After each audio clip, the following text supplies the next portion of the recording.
అధ్యక్ష గౌరవ సభ్యులు కాటేపల్లి వెంకటరమణారెడ్డి గారు.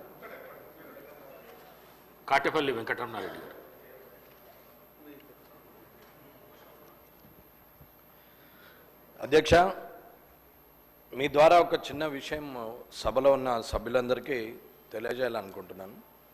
అధ్యక్ష, సర్పంచ్ల కామారెడ్డి నియోజకవర్గంలో సుమారు 7 కోట్ల రూపాయలు ఇప్పటి వరకు డ్యూగా ఉన్నాయి. గత 2-3 సంవత్సరాలుగా పాత ప్రభుత్వమా కొత్త ప్రభుత్వమా అనేది కాకుండా సర్పంచులతోని పనులు చేపించి మన ఊరు మనబడి అని చెప్పి, వైకుంఠ ధామం అని చెప్పి, లేకపోతే ట్రాక్టర్ అనుకోండి, ఇంకోటి అనుకోండి, అందరూ చెప్పినట్టు అవన్నీ పనులు ఏదైతే చేపించారో సుమారు సీసీ డ్రైన్స్, సీసీ రోడ్స్ అన్నీ వేయమని చెప్పేసి ప్రొసీడింగ్లు ఇచ్చారు, మాత్రం శాంక్షన్లు ఇచ్చారు. సరే, పల్లెలు శుభ్రంగా ఉన్నాయా, పల్లెలు పవిత్రంగా ఉన్నాయా, లేకపోతే అశుభ్రంగా ఉన్నాయా, ఇప్పుడు అక్కడ రోగాలు వస్తున్నాయి అనేది పక్కన పెడితే పనులు చేసినటువంటి సర్పంచులు మాత్రం చచ్చిపోయే కాలం వచ్చింది. ఆల్రెడీ గత ప్రభుత్వంలో కూడా ఆత్మహత్య చేసుకునే సందర్భంలో చాలాసార్లు గౌరవ మాజీ మంత్రులు అందరూ కూడా చూశారు. ఎవరిని నేను పర్టికులర్గా విమర్శించట్లేదు.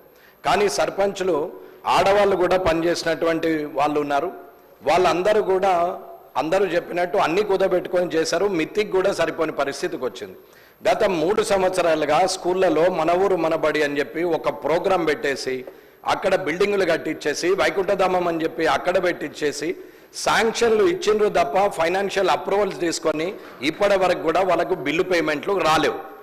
గత ప్రభుత్వము చేయించినటువంటి పనులు ఎన్ఆర్ఈజీఎస్ ద్వారా కావచ్చు, లేకపోతే ఇంకొక ఫండ్స్ ఏదైనా కావచ్చు, కేంద్ర ప్రభుత్వమే రాష్ట్ర ప్రభుత్వమే అని చెప్పి రాజకీయం చేయట్లేదు. అది ఏ ప్రభుత్వమే అనేది ఇక్కడ ఉన్న సభ్యులందరికీ తెలుసు. కానీ సర్పంచులకు డబ్బులు రావాలనేది ముఖ్యమైన సందర్భం. ఇక్కడ ఉన్నటువంటి పంచాయతీరాజ్ మినిస్టర్ కానీ, లేకపోతే ఫైనాన్స్ మినిస్టర్ కానీ, లేకపోతే ఫైనాన్స్ సెక్రటరీ అయినటువంటి రామకృష్ణారావు గారు కానీ, ఇక్కడ ఉన్న ముఖ్యమంత్రి గారు కానీ, శాసనసభ్యులు కానీ, ఇది ఒక్కరి సమస్య కాదు. పల్లారాజేశ్వర రెడ్డి గారు చెప్పినట్టు, హరీష్ రావు గారు చెప్పినట్టు, ఇప్పుడున్న వంశీ గారు చెప్పినట్టు, ఆఖరికి సీతక్క గారి కాన్స్టిట్యున్సీలో కూడా ఉద్దరులు అలాగే ఉండిపోయినాయి. వాళ్ళ బతుకులు బండలైపోతున్నాయి. వాళ్ళు చచ్చిపోయే కాలం వచ్చింది. అది ఏ సర్పంచులు ఏ పార్టీకి సంబంధించిన వాళ్ళు అనేది పక్కన పెడదాం. కానీ గత ప్రభుత్వంలో ఏ ప్రభుత్వం ఉంటే ఆ లోకల్ బాడీలో ఆ ప్రభుత్వం సర్పంచులే ఉంటారు, ఎంపీటీసీలు ఉంటారు, జడ్పీటీసీలు ఉంటారు. ఒకవేళ అటు ఇటు మారితే మారుతారు.